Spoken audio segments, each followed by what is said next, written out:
In this video, I'll show you how to check your RAM type in your laptop. So for example, if we have DDR4 RAM or DDR5 RAM or any information about the RAM, then this video is for that. So for that, what you have to do is first open the Google Chrome and then write CPU jet on the search bar. Once you come to the page, click on this one. Then here on the down, you can go and click on Setup English. This will download the file. So once you come here, then click on download now. Then the file is downloaded. Go to the file. Then here, double click it and run as an administrator. So once you run as an administrator, you can install the CPU jet and it will come like this. So just go through the run process.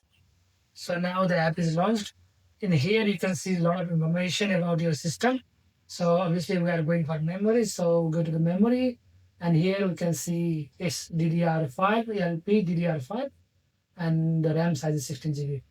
So this is how you can find out which RAM you got in your laptop. Thank you for watching the video. If you have any doubt, please let me know in the comment section.